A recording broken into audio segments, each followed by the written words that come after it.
if you could picture your heaven or just the most happiest to bring you to tears moment of your life, the first time you came, that is what my hometown is like. Really? That ecstatic, eh?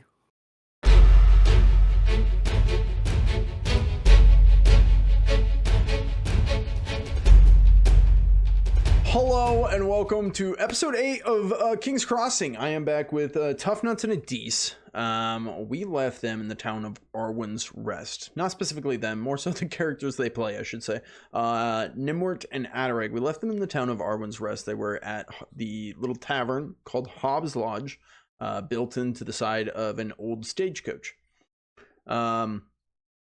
Inside this, through the door at the front, you step in. The nice heat wave from a roaring center fireplace hits you as Liliana is serving drinks. You guys have had your meeting at the table with the last watchman of Arwin's Rest named Tony, the Scald who came to Arwin's Rest to find legends and stories of heroes, Alexios. And the little boy from this town who was taken away, turned into a blight, and is now parentless and has no idea where to go or what to do.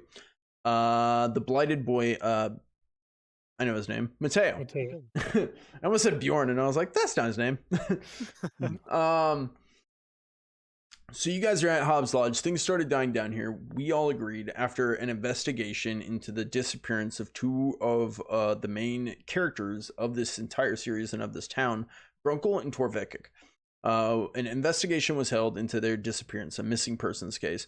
And after this entire investigation went on for about a full day, we came to the conclusion that they left town in the company of the Lost Sons. You guys agreed to go after them, whether to save them or just to figure out what's going on. Maybe it's an emergency, maybe something important's happening. You guys decided to set out after them, but you decided to wait until the next day. So early morning. Right, yeah. Leaving at first light. So as you guys drift off to sleep here on the main floor of Hobbs Lodge, as the original downstairs common room is under mud. People just kind of sleep on benches, tables, the floors. You guys drift off to sleep. The heat of the fire easily just pushing your dreams to the forefront. And it'll be Torvekek who wakes up first. You wake up as someone grabs you by the shoulder, lifts you up off the ground, and sets you on your feet. Still, eyes closed, you land on your feet, and you start uncrusting your eyes and opening them up. Oh. That's quite the rude awakening. As you see, Mateo sets you up, and he's like, guess what? What? Tony got us horses. Oh. Yeah, we gotta go. All right. Tony's quite resourceful. What are your thoughts on him, Mateo? You want to stand here and talk about Tony? No, let's head out. Oh, okay. What do I think? He starts muttering to himself as he heads out. He's like, "What do I think about Tony? What do I think about Tony?" As again, this is a 9-year-old boy. Gnimwirt, it would be next to you. We'll assume that you were sleeping on the bench and he is sleeping on the table above you, similar to how we found you last time. As you turn, you kick something as you see under your bench, Alexios is sprawled out onto the table. Just all right, boys, time to wake up. And he's gonna kind of shake Gnimwirt awake, and then he's just gonna kick Alexios. Yeah, I'm here. I'm good. Ow! Sorry, I can't reach that low. I'm within arm's reach for you. Details. Anyways, time to go. Clamber out from underneath some horses, it sounds like. Horses? Finally!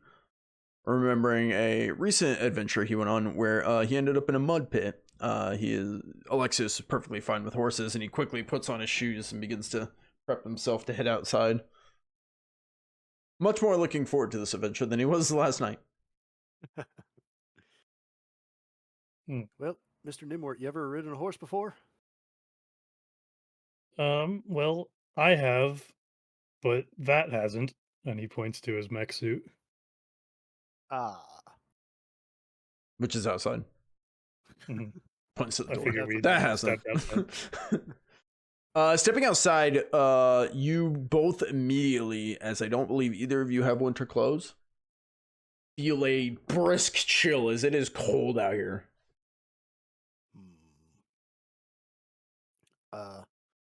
All I've got is this mantle. You feel you can see your breath fogging off your lips as you talk.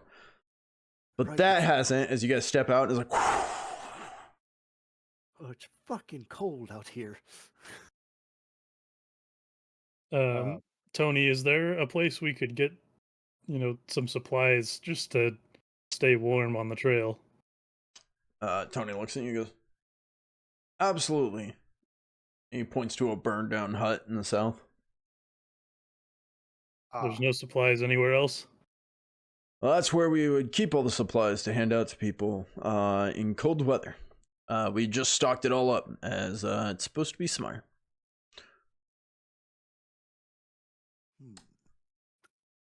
Well, all right. Is that all you guys have? At the moment, Gnimwirt takes off his jacket and hands it to Adarag. Alexios goes to reach it for it, and he's like, oh, right. This wouldn't fit you. Sorry, Alexios. I'm tiny. Yes, quite right. I will, I'll be right back, gentlemen. And Alexios is gonna run off. Alexios doesn't run. He fast walks off. Saunters off. Yeah, he saunters off. Very classy, like. Adarag's gonna kind of like poke his head back inside and like look around. Is Liliana's up and around? Liliana is not up and around. Seems you All right, guys have then woken up before her. Sounds good. Adarag's then going to just poke his head around in Hobbs Lodge to see if he can find any, like, maybe a leftover pieces of clothing or anything that you can like layer up with. Doesn't look like it. Either people are sleeping with them. The people who have already gotten up and left have grabbed theirs. So you could take one from someone. Take one? Oh, like take the one that Gnimwirt's handing me. Or one that someone's I sleeping gave you with. my jacket, so I meant to tell you, here, layer up with this.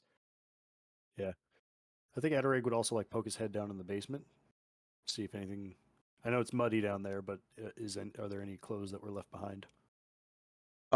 You'd have to get down and start digging through the mud. Nothing's just floating. It would be under the mud. Be buried. Yeah. Got it. All right, we gotta get moving, fellas. Well, Alexios is still grabbing his stuff. I know, but we're on a tight schedule here. Gnimwirt crawls into his suit and reattaches the soul forge. Oh. And I'm assuming it's toasty in there once I get not so much toasty. I guess over time it probably would slightly become that way because of your own body heat, but you are no longer subject to the elements. As in, you're not getting hit with the wind and the chill. Like, it's still cold, but like, say the wind's bringing it down an extra 10 degrees, you're not feeling that. Yeah. Okay. Yeah, so Adarag is going to put on his mantle, his soot-stained vintage duster, and the coat from Adarag, or coat from Gnimwirt, and he's just going to like layer. Yeah, absolutely. Yeah. And then you guys want to mount up. You see 2 horses in front of you. And then as Tony climbs up on one, he says, I can take one of the little ones with me. Alexius, you can take one. And then he's going to move his horse, and you see a little mule with him. He goes, "You know how to ride?" I've done it in the past. Yeah, No, I don't know how to ride. Adarag, or Gnimwirt points to Adarag. I thought he was the little one. Oh, him too. If you can't ride, you can ride with one of us, and we can leave the mule, or I guess we don't really have any other supplies it could haul, so probably best for speed we leave the mule. That contraption you're in, how fast is that? It is not, but I'm thinking we're gonna need it. So, I mean, I don't know. We sacrifice speed for more safety, or is speed that necessary? Well, we're trying to catch up on them after a couple of days head start. My plan was to ride day and night. Not sure your suit's gonna keep up with that. What's the plan? Should we split up?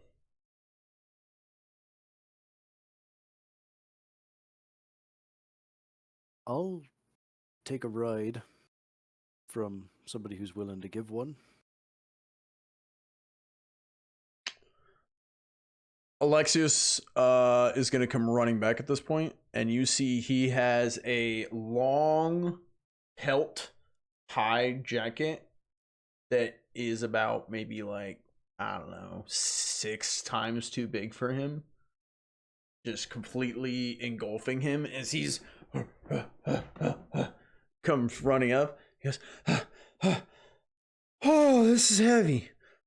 Okay, I'm ready." Did you bring some for the rest of us? And there's enough room in here for all of us.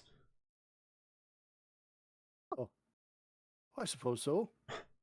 He's like, is this horse mine then? Aye. Yeah. Climbs up. It seems he's ridden a horse before. Climbs up, situates the big old pelt over it, and he's like, "Oh yeah, yeah, this'll do. This'll do nicely." Yeah, I'm guessing that horses is a ride feature, not a drive feature. It is, yes, sir. Okay. So you wanting to ride with someone, walk, or ride your own? I'll ride with someone. Okay.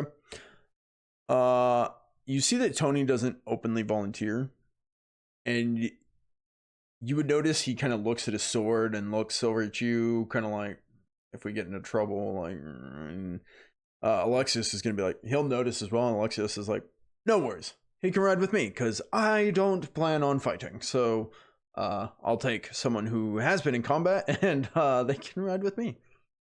All right. Well, and that looks warm. And he's going to absolutely try to get inside. Yeah, you drape it over you, easily able to. And Alexios would be like, you do know how to fight, right? I fancy myself a bit of a brawler. Okay, good. If combat comes, you first. Understood. Is Mateo riding with Tony? Mateo will then ride with Tony. Yeah. Okay. Well, they'll leave the mule unless there is a change of plans. I built this. Yeah, at this point, Tony's under the assumption that you guys are going to split up. They're going to ride ahead and you'll catch up. I don't think it's wise for us to split up. And I built this so that I could stay safe in situations like this, but I haven't figured out a way to make it fast yet. So I think I have to leave it behind for now, which pains me. I just feel that time is of the essence. I agree. I think we need to go. So Gnimwirt hops out, clearly like shaking now because it's freezing. Yeah, no, and he has no jacket. And You climb on the mule all by yourself? I climb on the mule. I do grab the soul forge though, and I pack it away in my pack. Okay. And I'm gonna going forward, just in case you ever forget, we're gonna set the rule that if you're not in your suit, you bring the soul forge, just in case that it's ever forgotten to say it out loud. Okay. Yeah, and then since I'm not gonna be riding that, I'm gonna pull out of my pack. I've got my mud shoes and I've got my basically ghillie suit. I was curious about the ghillie suit. Yep. Yeah.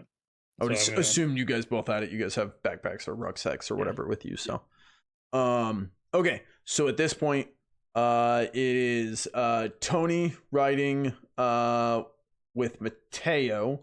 You have Alexios riding with Adarag, and you have Gnimwirt riding by himself. At this point, Mateo will kind of look and he'll be like, Do you need me to ride with you? Who, me? Yeah. Are you good at riding? Well, no. Why don't you? I think I can manage. Okay. Tony will look and be like, we're off then. Yeah, let's go. Okay. Morning, obviously very still and heavy with this fog. The rising sun, still kind of a faint memory as it hangs dark over Arwin's Rest. The streets are eerily quiet as your party mounts their horses and mule. Tony leads with grim determination, his weathered face betraying no hesitation. Mateo, very calm, at the front of the pack, turns and looks one last glance at kind of the lodge and his hometown before reseating himself and preparing for the journey.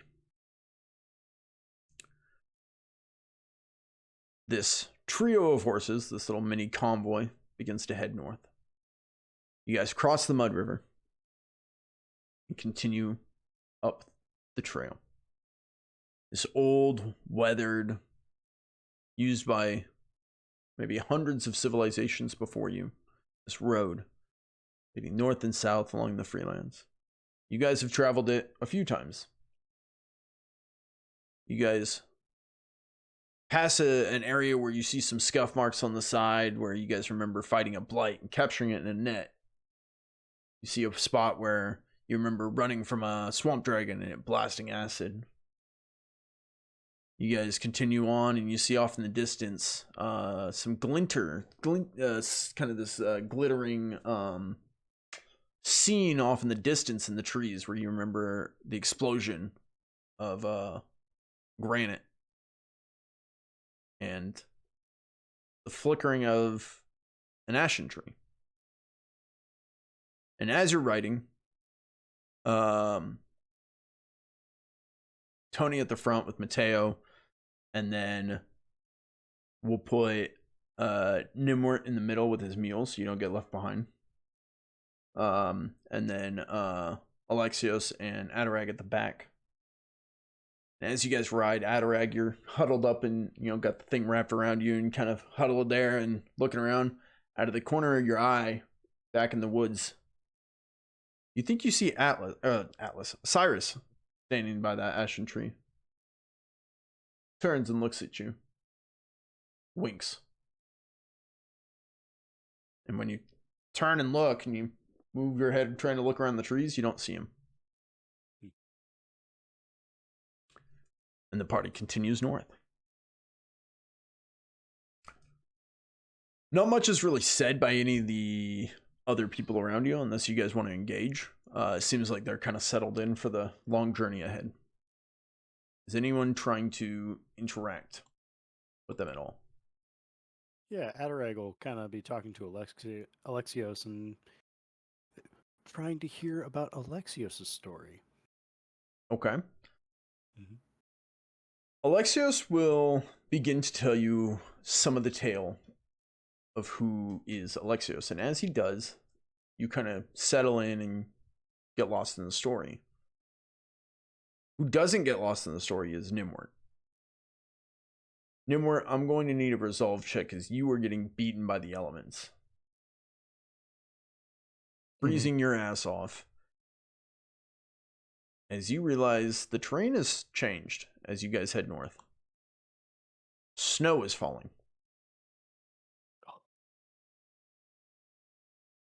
As you guys move north, you notice winter is here. And Gnimwirt, you are shaking as you're riding the mule along the road. Okay. And as you guys continue, Alexios will be telling you the story of a kingdom to the south, a land of bliss and just joy and happiness. Nothing like this place. Just, if you could picture your heaven, or just the most happiest to bring you to tears moment of your life, the first time you came, that is what my hometown is like. Really? That ecstatic, eh? Absolutely. The petty kingdom of Media is, without a doubt, the land of bliss and art and joy and all things good, really. What it doesn't build is heroes. There's no pain, no suffering, no agony, no challenge, no strife, no war. Just a whole bunch of beautiful naked people and art and alcohol and... Well, now I'm beginning to miss it a lot, actually. That sounds like a miserably boring experience. It can be. It really can be. Hence why I travel. Aye. That's a good reason to travel. I want to write of legends and mythical creatures and heroes fighting, you know. Well, I would say dragons, but now I'm quite scared of dragons. No, Atlas isn't that bad. He kind of turns around and looks at you like, okay. You guys continue on down the road. Gnimwirt, you stopped feeling your hands. Your hands have gone kind of numb as you're sitting there holding the reins. Mm-hmm. Nothing I can do, so I'm gonna power through, be a man. Yeah. Okay. As you guys are riding, Tony, the watchman, will constantly have his head on a swivel. He kind of seems to be watching everything. And he'll look back, and over time, he's kind of looked back a couple times, and eventually he'll take off his leather gloves. They're not really all that weatherproof, but it's something, and he'll turn and toss them back to Gnimwirt. Thank you, Tony. One month for a bit. I'll need those back eventually. Yep. Just basically with the assumption that you guys will, take turns. And you guys continue on. You crest this hill, you see the landscape before you, you see this winding road. You can very clearly see the wagon tracks came through here, one very wide set, so it kind of made a new trail almost. As it breaches the sides of the road. So very easy to follow. And horse prints, it seems like it was a decent sized convoy.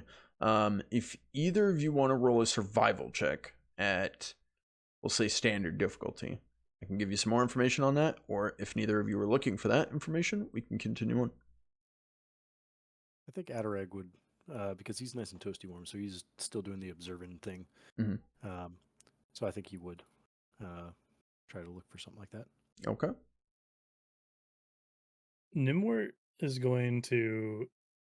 do you think I'd be able to rifle through my pack while I'm riding, or no?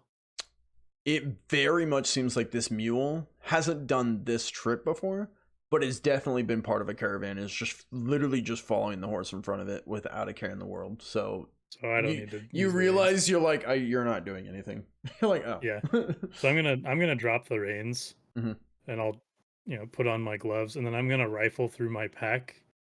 And specifically, I'm looking for the blueprints I used to build the cage. Okay. Absolutely understood. And that was a standard roll. Sorry.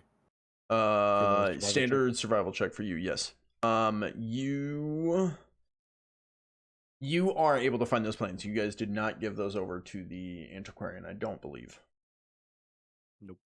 No, I don't think so. Yeah, you gave over the schematics you use for like your mud boots and stuff like that. Because whenever I give plans to the antiquarian, I'm not giving the originals. I'm giving like dumbed down versions. You're just cheating them. Well, no, they're gonna come after you one day. Well, it's not like the full engineering blueprints. Like I explained that in the last thing I gave them. It's like, yeah, I think every time it's been like you make a copy to some degree and give them that. Yeah, which is fine. You gave them, the last one you gave them was the insulated armor. Mm-hmm. Yep. Yes, so you are able to find that out of your bag. Adareg, you're able to tell. You very clearly can see that there was about 3 horses as well as 2 wagons. Both wagons pulled by 2 horses each. They seem to have 1, 2, 3, 4, 5, 6, 7 horses. 4 of them attached to wagons, if that makes sense. Yep. And then 3 not. 3 lone riders. Yeah. As you guys are traveling, at some points you see footprints as well. It seems like sometimes people were walking alongside, sometimes it seems like everyone was riding. You can't tell how many, but it's around 10 people that you're able to tell have, when you've seen all the tracks with people walking alongside, it seems like around 10. There may have been more, but they never got off the cart, or they got off in shifts. So it's give or take around 10. Gnimwirt, you were trying to do something? Yeah, I pull out the blueprints and I'm gonna start refamiliarizing myself with what I designed. Specifically, I'm looking for, ways, if you know the system, how you could break it. Because I built it robust, right, so that it couldn't be broke by whoever's imprisoned and all that. But since I built it, I'm looking for ways that I could kind of defeat my own build. Absolutely. If I needed to. Absolutely. I'm going to allow you to study that. We're going to come back to that. While you're studying, your hands now slightly getting a little warm. You're no longer holding onto the reins. You're probably able to tuck them a little bit. You've got your schematics laid out. You're looking over them. You've got the gloves on. Gnimwirt, or sorry, Adareg, you've been looking around. You were looking at the tracks and everything. You don't see it first. What you see that Tony is reacting to something. Tony's horse comes to a stop. And you see Mateo slamming into the back of Tony, not ready for the stop. Gnimwirt, your mule just naturally stops itself, and Alexios pulls his horse to a stop.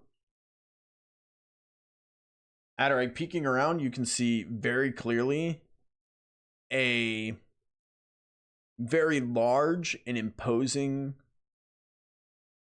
character ahead of you in the middle of the road, in full armor, wields a massive 2-handed hammer, brings it up and down, smashing the head of some creature on the ground. You hear, as looking around, you see an absolute massacre. You see the bodies of, just scanning, you're not so good with numbers, but we're going to say somewhere between like maybe 50 to 1,000 people dead. Just from basically this road goes down the middle. You've got tree lines to either side. From the eastern tree line all the way down to the road and up the western side, there's just bodies. And you can tell they're very clearly, it looks like it came from the east and just gradually move down to the road and up to the west. A lot less bodies on the west side, a lot more bodies on the eastern side. Just a massacre, like a death valley. You see all that. You see one man standing, this knight in full armor with a massive hammer. And you see one creature, the now dead creature, at its feet. You guys are still a little ways off, so it's hard to get any more details than that. But that's what you've seen, and very clearly Tony has seen. Okay.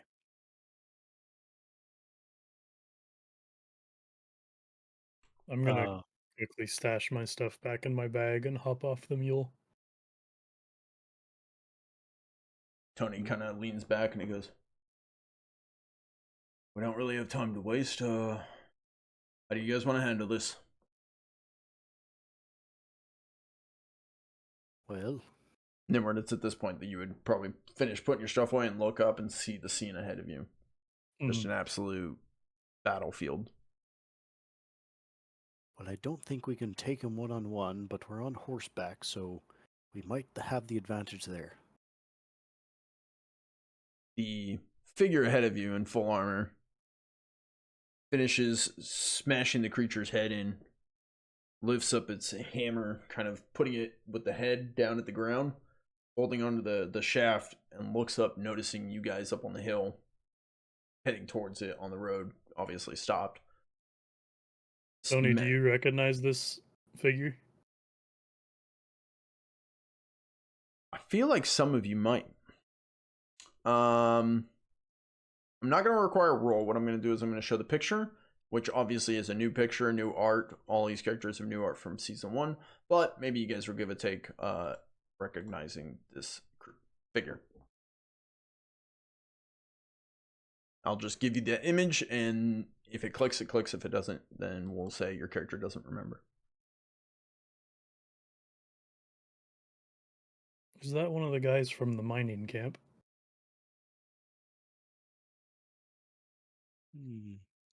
Tony will be like, no. Kent and Arlen wouldn't have any boys like that. Where would they get the armor? Well, miners. Kind of looks back. He's like, they don't fight monsters. Tony, I'll leave it to your judgment if you think they'll attack us or if we can outrun. He's gonna call out, like, "Do you mean us harm? Harm! Harm!"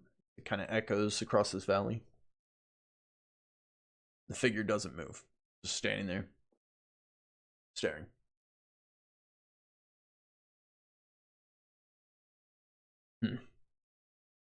Well, I don't know what to make of that. Can we pass? Pass.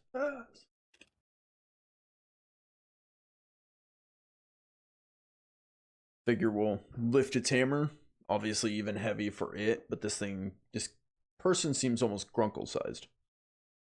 Swings its hammer over its shoulder, turns, and begins walking north along the road. I think that means we follow. We do need to go that way. I would suggest I could take my suit and go scout, but I'm worried we just don't have time. So I think we should just keep moving. You mean your ghillie suit? Yeah. Like you said, we're on horses. Here, Tony, take these just in case we need, to fight. You're better with gloves, and I toss them back to him. He takes them and checks his sword, slides back in, and he goes, "Oh, not too sure I want to fight that." Nope. Agreed. Right. Agreed. Load up. You'll wait for Gnimwirt to mount back up. Yeah, I'm back. Okay. You will Give him a wide berth. You guys begin walking. At this point, you can see he's at a slower pace than he has been. You guys have been like almost like trotting, walking, like the fastest walk you could get without going into a run, just to not wear out the horses. At this point, it's kind of a slow walk. Okay. Trying to give them the most amount of time to react, maybe not spook this thing, whatever it is. As you guys are going by, does anyone want to investigate the battlefield or the creature that is dead in the middle of the road as you guys pass through? I would like to investigate the creature. Okay. Anything from Gnimwirt? Gnimwirt's looking to try and see if he understands what the two groups were that were fighting. Okay, absolutely. Give me, as you guys go by, we'll just do standard awareness checks for both of you. I haven't given you guys any misfortune points back. Actually, it's a new session. Oh, yeah. Boom, boom, boom. Woohoo. I didn't get to use any of them. Okay. Got an awareness from Adarag. That is a success. Got a fail from Gnimwirt. Gnimwirt, would you like to reroll? No, I'm good. Okay. Looking at the battlefield, Gnimwirt, you're not able to tell whose side is whose because none of them are wearing any armor or battle regalia. No flags, no symbols, no sigils, no banners. They look like peasants. They look like commoners, like townsfolk. If you couldn't tell anybody, you would say this is Gnimwirt looking at it. This looks like around 200, 250 townsfolk that are just dead here in the middle of the street. Okay. And the only person that's armored is this one guy. There's no other guys that look like him. Yep, absolutely. Okay. Adarig, as Alexius's horse rides by, you look down at this creature. That's what you said you wanted to look at, right? Yeah, creature that he smashed, yep. Okay. What you see, and actually before I tell you, on your character sheet, you should see a fear check on the right side beneath dodge and parry. Yes. I'm going to need you to roll a fear check for me. Standard? Yes, yeah.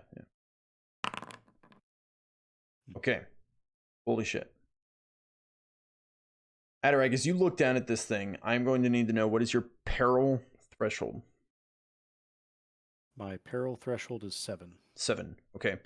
The next number should be 13. +6 would be 13. Or plus okay. 6. Yeah. Yeah. 13. So the next number? 19. Okay. So it doesn't beat a 19, but it does beat a 7 and a 13. So you will go 2 steps down the peril tracker. As you look down at this creature, I'll show you what you were looking at.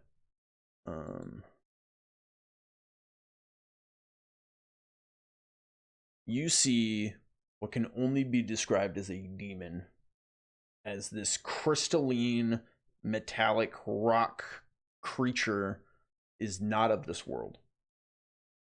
And this thing emits nightmares. As you look down at it, you feel no emotion.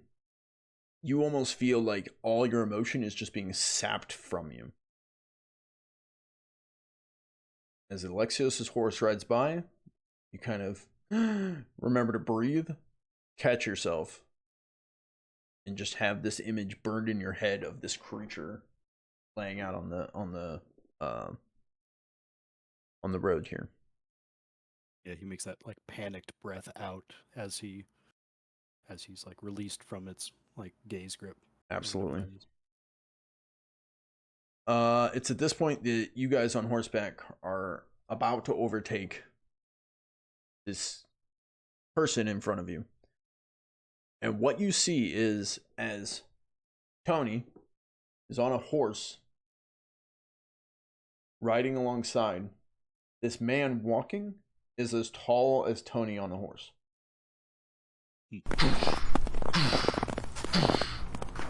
Just walking through the snow. Seems like it has no care at all about you guys walking up alongside it. Seems to not react. It's just wielding a massive hammer. You see on its armor, there's just massive claw streaks against it. Supposedly from its fight with this creature. You see just a nasty black ichor dripping from its hammer where it smashed the creature's head. It's just Tony sticks to the left side of the road, trying to keep as much berth as he can from this thing and kind of looking at it. It's like,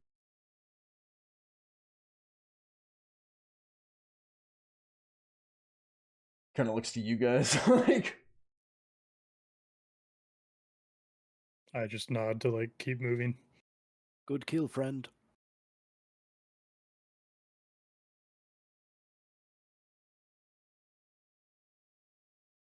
Alexios.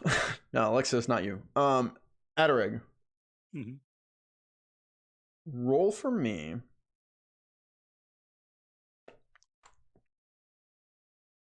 Stand by. Okay. Gnimwirt quickly turns to Adarag, like, you fool. Roll for me a scrutinize. Standard. Okay. Success. Okay. As you say, good kill, friend. This person will look at you, and as it looks at you, you've seen this man before. This man stood next to Cassandra Blackheart of the Lost Sons everywhere she went. Always her shadow. Seemed like her personal bodyguard. Blanking on the name, but yeah. The one that we saw in camp. Yep, absolutely. I don't know if you guys ever... I don't think we No one has interacted with this person. Yep. Of either party, I can say. I mean, you guys don't know that, but yeah. No one's interacted with this person. So even if you were with the other group, like in that one time, no. Yep. But you recognize this as one of the Lost Sons. Going to keep that note to myself as we walk past and just take a mental note and leave it at the good kill, friend. Okay. As you guys carry onwards,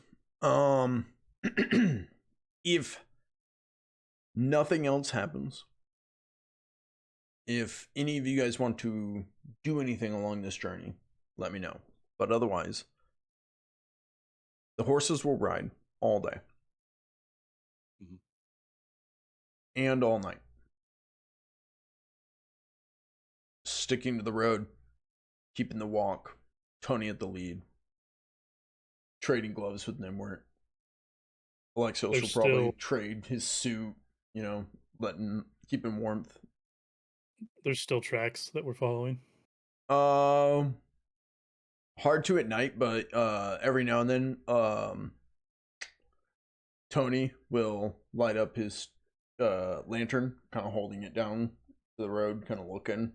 He seems to be watching for the tracks. Okay.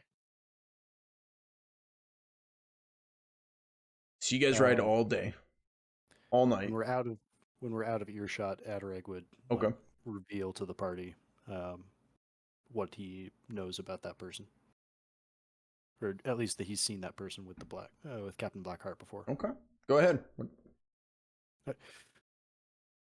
Well, I saw that man's face, and that's the man who is always at the right hand of Captain Blackheart. The Lost Son. Aye, the Lost Son. Captain Blackheart, that's her leader, says Alexios. Do you know the name of her right hand man?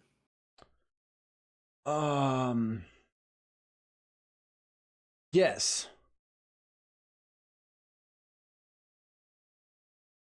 Yes. She called him Solomon. Solomon.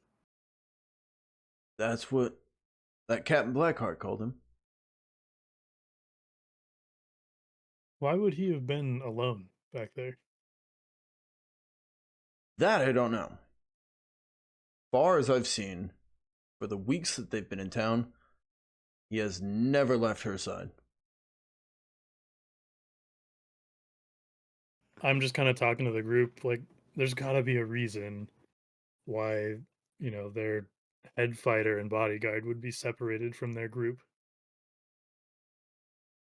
Either they split up and one group went north and the other stayed down here and his colleagues were somewhere near, or maybe there was a conflict within their group and he separated. Maybe he disagreed with them on something. There's got to be something, right? Yeah. While we're discussing this, Nimwork's going to hop off his mule again. Mm-hmm. He's specifically going to look at the tracks to see if it's still 2 wagons. Absolutely. Go ahead and roll for me a survival at routine. And there's a reason I'm making you roll this time. You fail by 1%. Would you like to reroll? Yeah. That's a pretty good chance to succeed. Yeah. Okay, there you go. Yeah. Gnimwirt, what you see is very clear once you actually get down and start looking for it. There are very much still 2 wagons. There are very much 3 horses running with them. There are no footprints anymore. However, there are a lot of weird 3-pronged imprints of some kind of creature's footprints. You could only assume similar to the creatures you recently passed. Okay. The other thing you can tell is the horses. You can't really tell from the wagons so much, but from the horse marks, they are in a full-on dead sprint. Okay. Guys, I think I may know more here. Tony's looking at the same thing as you. He goes, I see it. Yeah, they were trying to escape those creatures, and I think Solomon stayed behind to protect them, is my theory. I think we should move, and I think we should pick up our pace.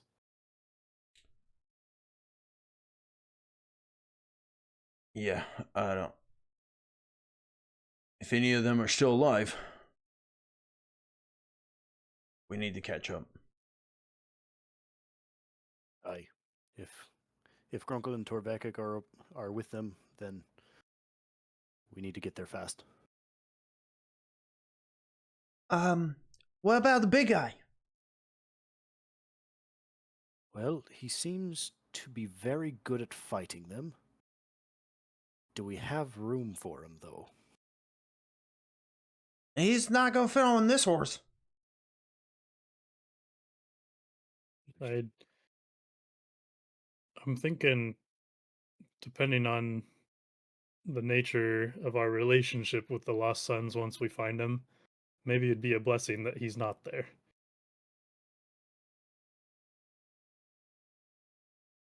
Or it could be a boon in our favor if we have to... I second what Gnimwirt said. He makes a very good point. Alexios pipes up. I mean, if we're going to get into a fight with them, I'd rather not face that across the field. You guys face that across the field, I mean, of course. Aye, but if we were to go with a diplomatic solution, it might be better to have some good graces built by helping one of their own. Yes, except we've built some good graces already by building them the cage and... Never hurts to get insurance.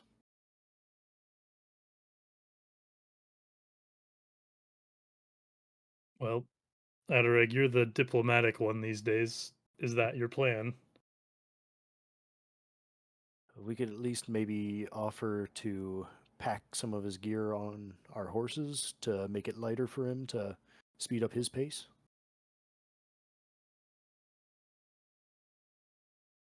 All right. If you think that's best, then I'll support it. Tony,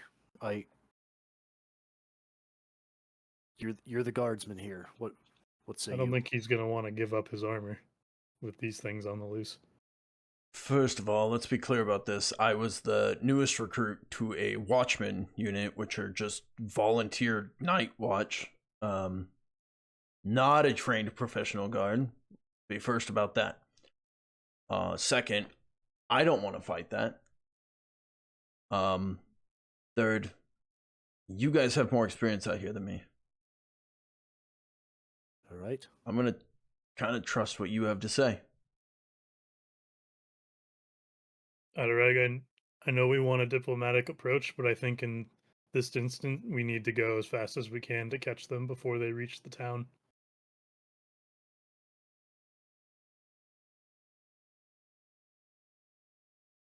All right.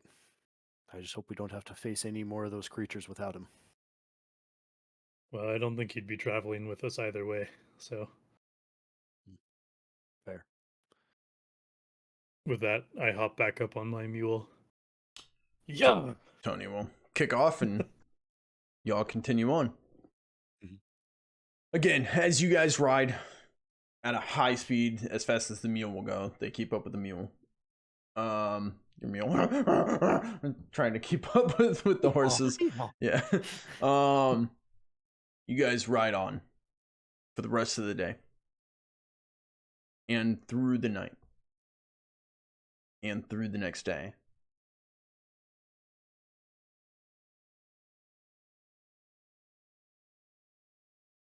This goes on for approximately maybe 4 days. Making real quick small camps, maybe sleeping on the horse as it's walking, trying to sleep where you can. Basically just peeing on the side of the road as you guys roll. By the evening of the 4th day, as you guys are riding, Tony pulls the horse off to the side and dismounts, catching his balance as his legs stiff from riding. Holds onto the horse. He goes,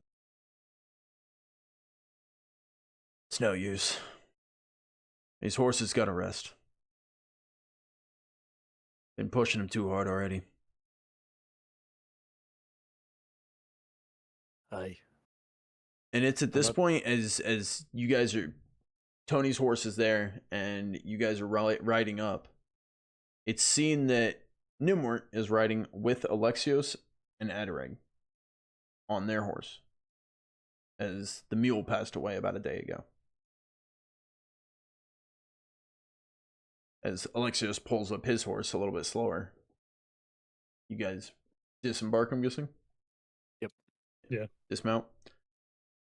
The horse immediately just lays down on the ground.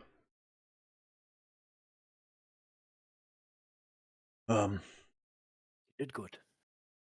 I guess we should find somewhere to make camp. Aye. Well, I'll go start looking around for some twigs and branches. All right. I'll go find a good clearing for us to take some shelter in. Hopefully get out of these elements for a minute. I'll start lugging our stuff over. Okay. I am going to need. Okay, Tony is out looking for a good spot to make camp. Adareg, you wanted to go out and try and get some stuff to make a fire? Yeah, go get some twigs and wood. And while I'm out there, do a little bit of listening. Okay, I'm gonna need a survival check, standard difficulty from you. Once basically Tony's gonna find a nice little clearing. It's got good coverage from the trees. Seems like it's blocking out a lot of the wind. He's gonna be like, "Let's pull the horses in here. See what we can make of this spot." Alexios is gonna pull up his little kit, laying out the sleeping bag and like bedroll, and he's like, "Yeah, this'll do." And he starts going around gathering up some like fallen tree branches, like the nice smooth, like soft ones from, brushing out the snow, trying to make like a little sleeping area. Mateo, you guys would both notice there's not many people here. It's very clear. He's going to dip away into the woods as well. Gnimwirt, you said that you were bringing like the horses and gear over to this camping spot? Yeah, I was waiting for Tony to find a spot before I do that. So in the meantime, Okay. I'd like to kind of forage, but not for like a campfire, but more specifically, I'm gonna modify my ghillie suit to fit these elements better so it blends in up in the snow. Mm-hmm. And specifically, I'm looking for like mosses and things that'll help keep me warm too when I wear it that I can add to it. Absolutely. Give me first a standard survival check. And then your usual, it'll be a standard tradecraft from you. And would you like to re-roll that survival check first?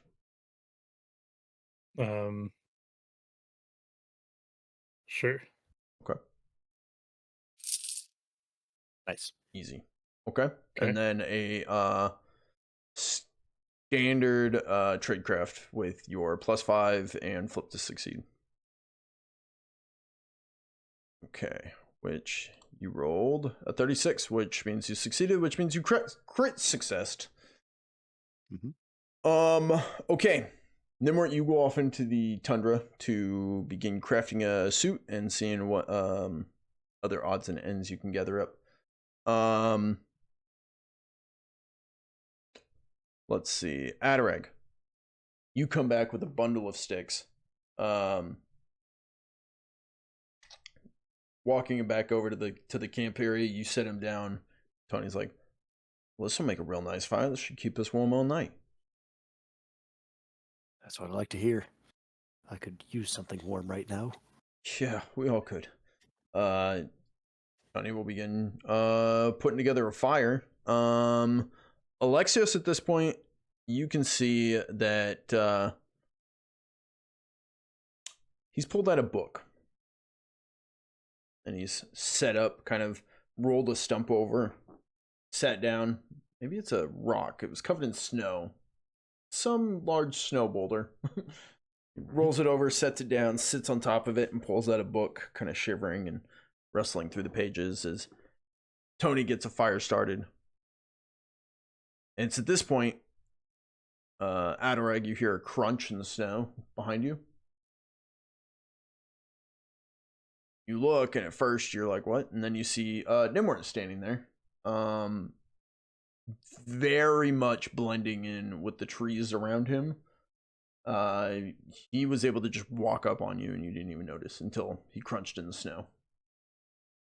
Holy cow, sir. You see that his ghillie suit now is like snow terrain tundra ghillied. With this white moss, basically these like white flowers and stuff that really like give the green, brown, white just color pattern across the suit. Even going as far as to get some like fir tree that like comes down over the head, creating like a almost cowl. like Assassin's Creed type point on the hood. Yeah, the cowl. Yeah. Well, can you make Did me you one bring of those, yours, sir? Adarag? I can modify it for you. Yeah, aye. And he takes his out, hands it to him. All right, I'll start working on that. You see Alexios will kind of look over and he'll grab his pack and throw his over to you, as you had once made him one. He's like, please. I said, yeah, I'll try. You see that Alexios, as you look at his, it is in a condition, the same condition it was in when you first made it for him. He has no skill in this, building these things, but it looks like he is taking care of it. In the fact that he like didn't just scrunch it up, throw it in a corner, or shove it into his pack. It seems like he's like folded it and taken really nice care of this ghillie suit. He's gonna go back to his book. The fire gets started. You guys are around the campfire. Alexios is in his book. Mateo has not come back yet. You guys are sat. The horses are rested. Did anyone feed the horses? Do we have feed? Does anyone have rations? I have one. I have 2 potato wedges that I got from the very first episode. Probably very rotten. I would not eat those. Yeah, I would not either. Tony is down to 3 rations. If you guys have 1, I'm assuming you haven't eaten, so I would hang on to those. Or eat them now is what I'm saying. Don't just give your food to the horse. You haven't eaten in 4 days. Yeah. I would say eat those, conserve your strength. Tony is going to break one of his apart and start feeding it to the 2 remaining horses what he can. Mm-hmm. And then he'll break another one apart and split it between him and Alexios and Mateo. Well, Mateo's not there, but the 4 of you gather around the campfire in your little camp in the tundra. So Gnimwirt's going to be working on these suits. While he's working on those, and after Gnimwirt has had some time, or after Adarag has had some time to warm up by the fire, he's going to go out and look for Mateo. Okay.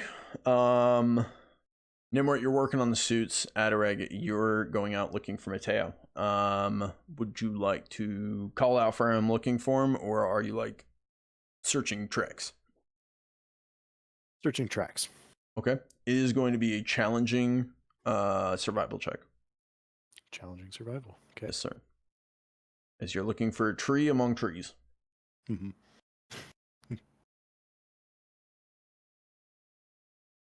Ooh. Oh. Okay. Wow. what a check to crit on. Okay. I suppose in this case trees don't normally walk, so not hard to follow tracks that look like a tree. A walking tree. As you head out in the same direction he went, you move along, and as you're kind of moving around the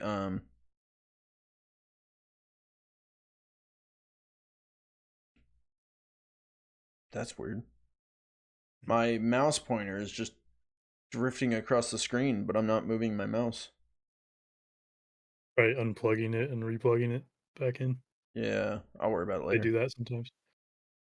The ghost of just picked it up and put it down. That was weird. Anyways, okay. So as you follow Mateo's tracks out of the camp, heading out into the woods, you come to a point where the tracks just stop. Like, okay, like you fly away. You look around and there is a tree next to you, but it's not Mateo. But then you look, and within the tree, you see Mateo's face looking at you. Hello, you can boy. see me? I can see ya. Wow. You must have really good eyes. It takes practice. Oh. I do this around Arwin's Rest all the time and no one ever sees me. Well, that's because nobody's looking for you. Why are you looking for me? Because I want to see how you're doing. Check in with you. Oh. It's kind of cold. Tired. My butt hurts.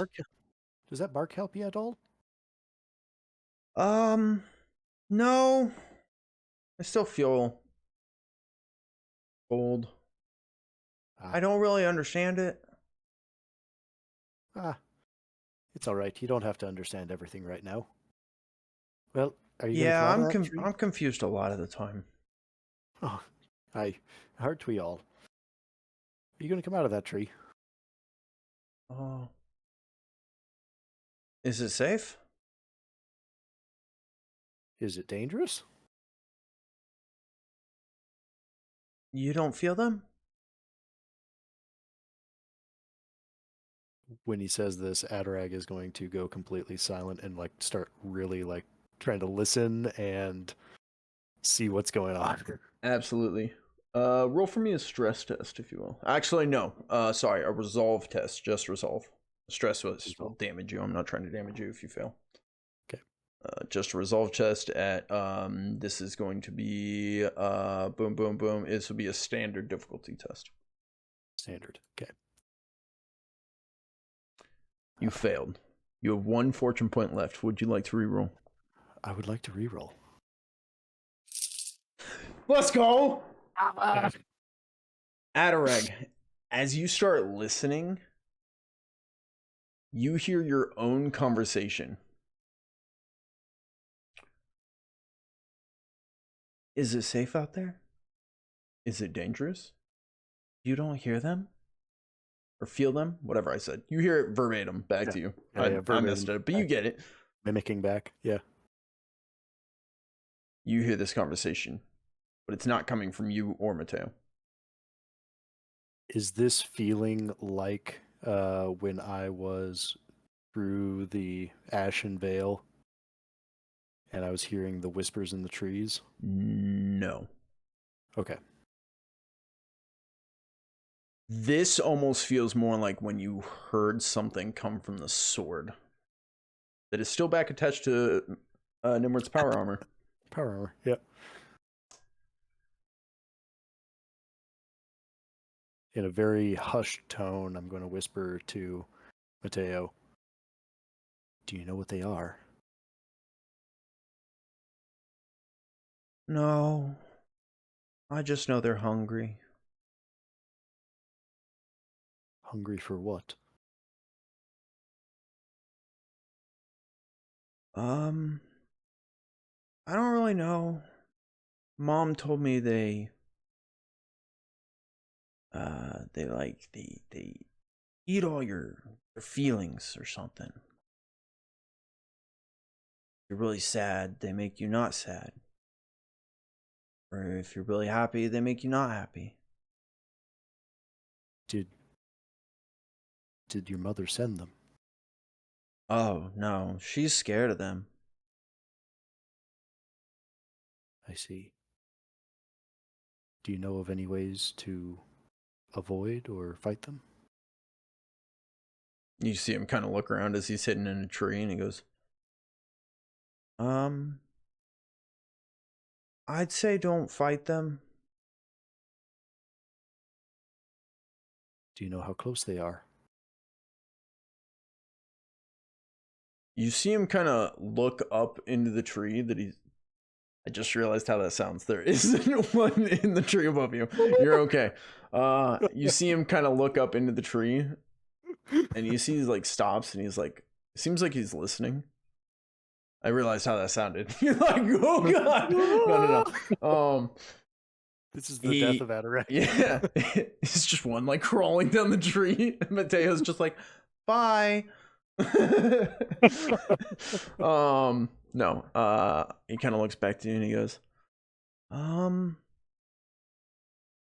which ones? They travel in packs. Yeah. Well, I guess sometimes it depends how many feelings there are. If there's a lot of feelings, then a lot of them. If there's not many feelings, it's just like people. If there's not enough food, you know? I see. I'm going to go and try to quietly make it back to the others. Stay safe. Okay. Hey, Adarag? Yes, Mateo. I think I realized what happened to all those people. Oh. You think they've turned into them?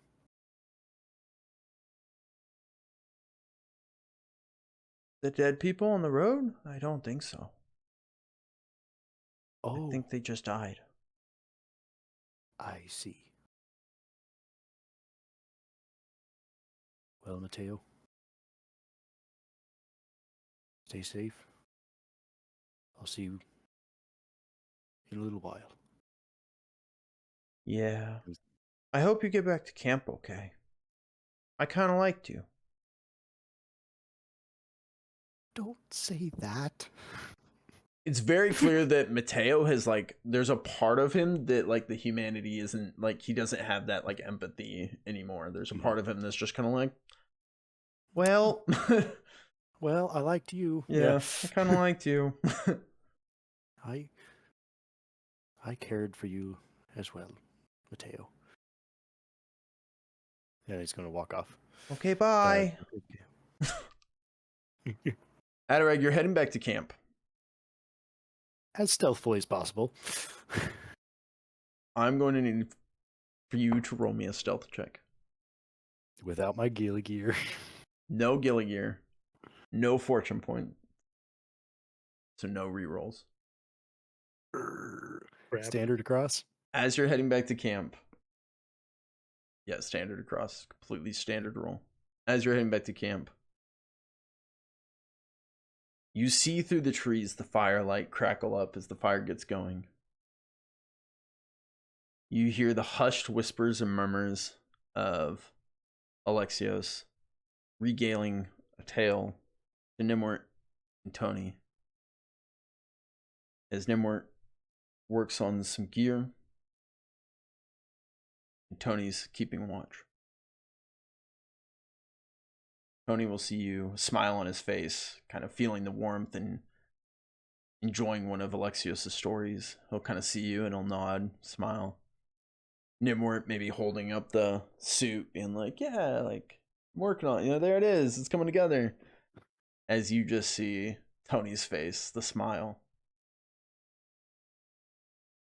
go whitewashed.